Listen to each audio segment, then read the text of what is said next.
क्या तुम्हें सैंडविच चाहिए था? रीटा आंटी ने खोले के बंद दरवाजे की तरफ देखते हुए पूछा, लेकिन उससे कोई जवाब आने से पहले ही उसे समझ में आ गया कि ब्रेड खत्म हो गया है। वह जल्दी से बैग लेकर बंगले से बाहर उतर गई।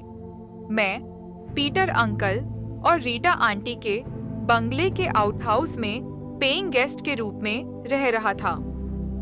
रीटा आंटी को जल्दी जल्दी जाते हुए देखकर मैंने पूछा, आंटी आप कैसे हैं? मैं ठीक हूँ। तुम कब आए गांव से? उसने पूछा। आंटी आज सुबह ही आया, मैंने कहा। बेटा मैं थोड़ी जल्दी में हूँ। पीटर को सैंडविच बनाकर देना था, लेकिन ब्रेड खत्म हो गया, रीटा आंटी कहकर चली गई। मैं कमरे में आकर रात की अधूरी नींद पूरी करने लगा। आंटी ब्रेड लेने के लिए गई थीं, लेकिन तभी मुझे याद आया कि दोपहर के खाने का इंतजाम करना रह गया था। मैंने कमरे से बाहर निकलकर हमारे कोने वाली बेकरी पर जाने का फैसला किया। रीटा आंटी ब्रेड की थैली लेकर जल्दी जल्दी जा रही थीं। मोहन एक ब्रेड का पैकेट देना, मैंने बेकरी में काम कर रहे मोहन से कहा। उसने मुझे ब्रेड का पैकेट दिया और मैं पैसे उसकी हाथ में दे दिया। क्या रे आर्यन भाऊ, इस वक्त तुम्हारे बंगले में लोग ब्रेड काफी खा रहे हैं, सुट्टे पैसे मुझे देते हुए मोहन ने कहा। क्या मतलब? मैंने पूछा। अरे वो बुजुर्ग महिला पिछले 3 दिनों से ब्रेड का 12वां पैकेट लेकर गई है और सुबह 6 बजे बेकरी खुलते ही 2 पैकेट लेकर गई और अब देखो 10 थड़के हो गए हैं, मोहन ने बताया। हाँ यह सच है, क्योंकि पीटर अंकल का उम्र 80 साल है और आंटी का 75 साल। इतनी उम्र में कोई इतनी ब्रेड नहीं खाता, मैंने कहा। आर्यन पिछले 2 दिन से आंटी का व्यवहार भी बहुत अजीब लग रहा है, थोड़ा एक बार देख आ, मोहन ने कहा। ठीक है देखता हूँ, मैंने कहा और वहाँ से निकल आया। मैंने अपनी रूम में आकर आउटहाउस की खिड़की से बंगले की तरफ देखा। मोहन की बातें मेरे दिमाग में गूंज रही थीं। तभी मैंने रीटा आंटी को सैंडविच की प्लेट लेकर पीटर अंकल के कमरे की ओर जाते हुए देखा। 4 मिनट में वह बाहर आई। उसके चेहरे पर एक अलग ही भाव थे। अकेले हंसते हुए वह किचन की तरफ जाती हुई दिखी। फिर 5 मिनट बाद वह फिर से सैंडविच लेकर पीटर अंकल के कमरे की ओर जाती हुई दिखी। चेहरे पर वही गूढ़ मुस्कान थी। वह कमरे में गई और 5 मिनट में फिर बाहर आई और फिर वही हंसते हुए किचन की ओर जाने लगी। कभी कभी अचानक बहुत भूख लगती है और इंसान एक ही चीज पर ताव मारता है, मैंने खुद से कहा। लेकिन कुछ ही क्षण में वह फिर से सैंडविच लेकर पीटर अंकल के कमरे की तरफ जाती हुई दिखी। अगले 15 मिनट में वही घटनाक्रम 2 बार और हुआ। अब मुझे बहुत अजीब लगने लगा, कुछ तो गड़बड़ है। तभी रीटा आंटी पिशवी लेकर फिर से बेकरी की ओर जाते हुए दिखी। मुझे खिड़की से देखकर उसने मुस्कुराया। आंटी कहाँ जा रही हैं? मैंने पूछा। ब्रेड लेने, वह कहकर निकल पड़ी। वह ब्रेड लेकर तेजी से बंगले में घुसी। मैं भी सावधानी से उसके पीछे अंदर चला गया। वह किचन में थी। उसका व्यवहार और बातें कुछ अजीब ही लग रही थीं। किसी मानसिक रोगी की तरह वह चेहरे पर एक स्थिर मुस्कान रखे सैंडविच बना रही थी। पीटर सैंडविच लाऊं? उसने किचन से आवाज दी, लेकिन पीटर अंकल ने कोई जवाब नहीं दिया। मैं पीटर अंकल के कमरे के पास गया और दरवाजा खोलकर अंदर झांका। बदबू से मेरा हाथ अपने आप नाक पर चला गया। अंदर का नजारा देखकर मेरा दिमाग सुन्न हो गया। कुर्सी पर पीटर अंकल की लाश पड़ी थी, आंखें खुली हुई थीं और उनके मुंह में आधा खाया हुआ सैंडविच फंसा हुआ था। कमरे में चारों तरफ ब्रेड और सैंडविच के टुकड़े बिखरे थे, जिन पर चींटियां और मक्खियां बैठी थीं। उनके जबड़े सूखे खून से सने हुए थे और हाथों की हथेलियां भी खून से लथपथ थीं। यह सब देखकर मुझे घबराहट होने लगी। अचानक पीछे से रीटा आंटी सैंडविच लेकर आईं। मैं दरवाजे पर खड़ा था। उन्होंने मुझे किनारे किया और सीधा अंकल की लाश के पास चली गईं। ले पीटर, सैंडविच खा। ऐसा कहते हुए वह उस मृत शरीर के मुंह में जबरदस्ती सैंडविच ठूंसने लगी। यह देखकर मुझसे और सहन नहीं हुआ। मैं भागकर बाहर आया और मोहन को फोन किया। मैंने मोहन को पूरी स्थिति बताई। उसके पास अंकल आंटी के बेटे रोहन का नंबर था। उसने तुरंत रोहन को फोन किया। थोड़ी देर में रोहन पुलिस और एम्बुलेंस के साथ आ गया।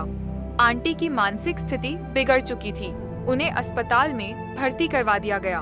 पोस्टमार्टम रिपोर्ट से पता चला कि अंकल के जबड़े और गले में कांच और कील चुभने की चोटें थीं। उनकी मौत आंत फटने की वजह से हुई थी, जो आमतौर पर अत्यधिक भोजन करने से होता है। इसके अलावा उनके गले और भोजन नली में फंसे खाने की वजह से सांस रुक गई थी। लेकिन यह सब कैसे हुआ, इसका कोई जवाब नहीं था। अब अंकल इस दुनिया में नहीं थे और आंटी अस्पताल में थीं। रोहन ने तय किया कि उन्हें ठीक होने के बाद अपने साथ ले जाएगा। मेरा 6 महीने का एग्रीमेंट बाकी था, इसलिए अब उस आउटहाउस में मैं अकेला रहने वाला था। उस दिन रात को अंकल के अंतिम संस्कार से लौटकर मैं सो गया। अगले दिन मुझे ऑफिस जाना था। सुबह उठकर तैयार हुआ और ऑफिस चला गया। सबसे बड़ी समस्या यह थी कि रात के खाने का डिब्बा आंटी दिया करती थीं, लेकिन अब वह बंद हो चुका था। इसलिए मुझे खाने के लिए कोई होटल या खानावल मेस ढूंढनी थी। छुट्टी से लौटने के कारण मेरी टेबल फाइलों से भरी पड़ी थी। ऊपर से बॉस पहले से गुस्से में था। मैं अपने काम में व्यस्त हो गया। देखते ही देखते शाम हो गई। मैं और आयुष दोनों ऑफिस में ही थे। आयुष, आज मेरी रूम पर चल, रात को साथ रहेगा, मैंने कहा। क्यों रे, अंकल के मामले से डर लग रहा है? आयुष ने मजाक में कहा, क्योंकि दोपहर में मैंने उसे पूरी घटना बता दी थी।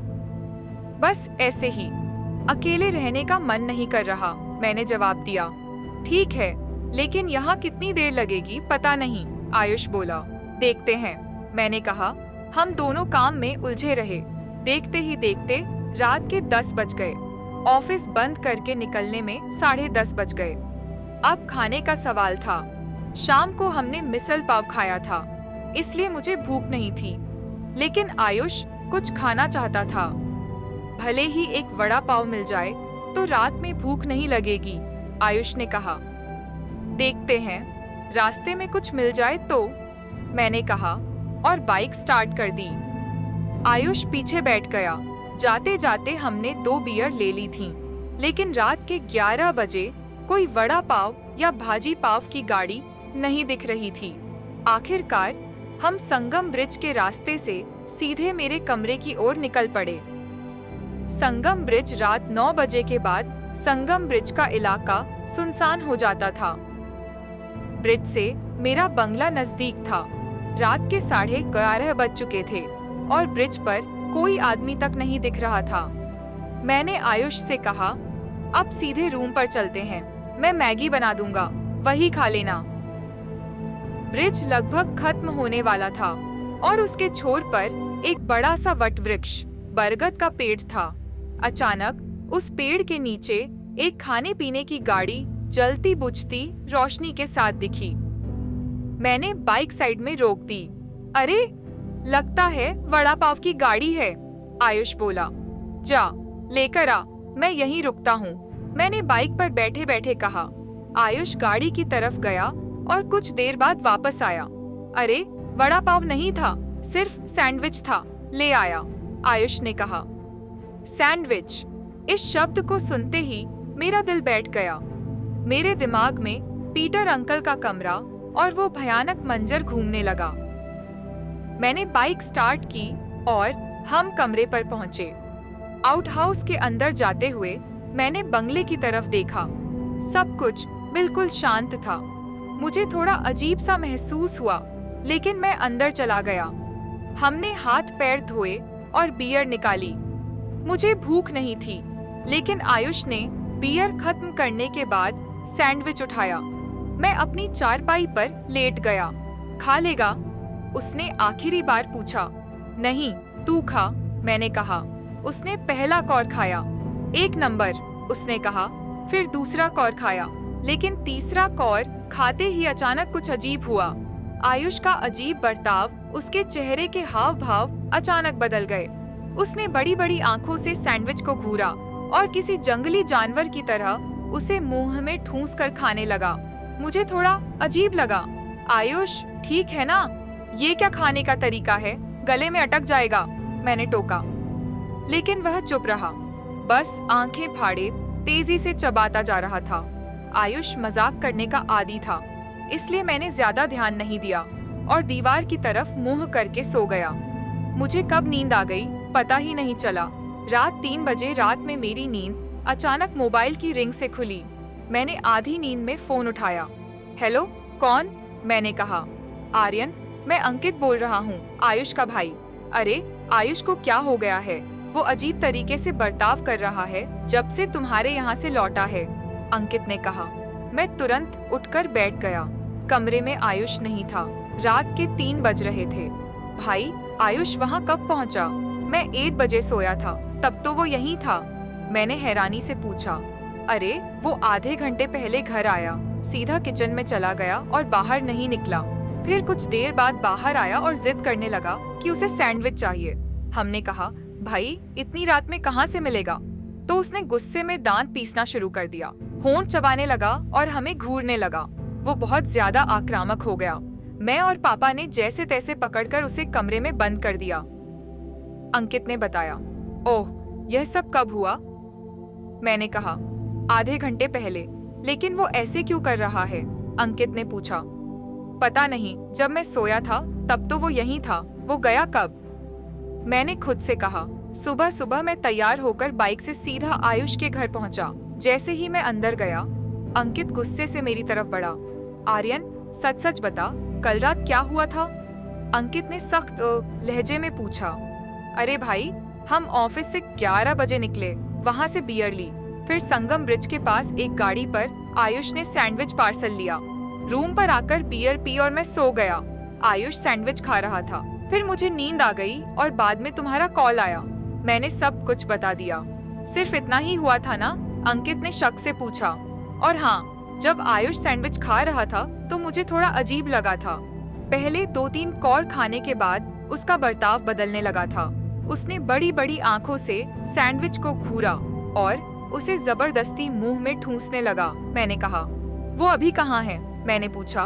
अंदर के कमरे में बंद है, शायद सो गया होगा। मैं अभी दरवाजा खोलने ही वाला था, अंकित ने कहा। हम दोनों कमरे के दरवाजे के पास पहुंचे। अंदर से कोई आवाजें नहीं आ रही थी। अंकित ने धीरे से दरवाजा खोला। जैसे ही मैंने भीतर झांका, मेरा दिल जोर से धड़कने लगा। खौफनाक मंजर, आयुष जमीन पर बैठा था। उसके मुंह पर खून लगा हुआ था। उसने अभी अभी अपने ही हाथ की 2 उंगलियां चबा डाली थीं और अब वह तीसरी उंगली मुंह में डालने ही वाला था। उसके हाथ खून से लथपथ थे। मुझे और अंकित को झटका लगा, लेकिन हिम्मत जुटाकर हम दोनों उसकी ओर लपके। वह हम पर झपट पड़ा, जोर जोर से चिल्लाने लगा। शोर सुनकर पड़ोस के 2-3 लोग और आ गए। किसी तरह हम सब ने मिलकर उसे कुर्सी से बांध दिया। आयुष गंदी गंदी गालियां दे रहा था। वह बार बार सैंडविच मांग रहा था। सबसे अजीब बात ये थी कि उसे बहुत भूख लगी थी, लेकिन सिर्फ सैंडविच ही चाहिए था। डॉक्टर ने आकर उसे बेहोशी का इंजेक्शन दिया और घावों पर पट्टी की। आयुष के घरवाले और मैं सदमे में थे। कुछ समझ नहीं आ रहा था कि ये सब क्या और कैसे हुआ। मैंने ऑफिस में फोन कर दिया और बता दिया कि आज मैं और आयुष ऑफिस नहीं आ पाएंगे। थोड़ी देर बाद मैं और अंकित बाहर निकले। एक चाय की टपरी पर चाय पीते हुए अंकित ने कहा, यार ये हो क्या रहा है?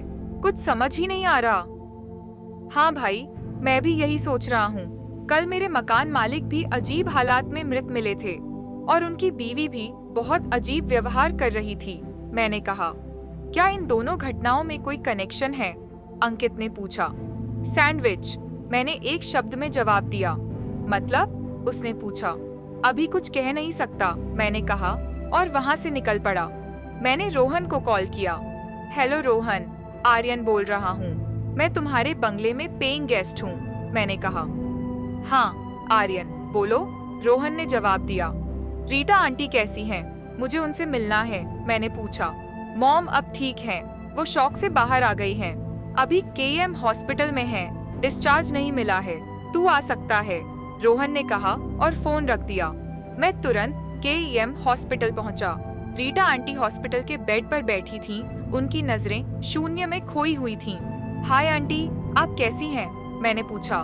आंटी होश में आईं। आर्यन बेटा, अब मैं ठीक हूँ, उन्होंने कहा। अब वो पहले से बेहतर लग रही थीं। मैंने धीरे से कहा, आंटी मुझे पता है कि ये सवाल पूछने का सही समय नहीं है, लेकिन मजबूरी है। मेरे दोस्त की जिंदगी और मौत का सवाल है। क्या आप मुझे बता सकती हैं कि पीटर अंकल को आखिर हुआ क्या था? मैंने पूछा। बताती हूँ। ये रविवार की बात है।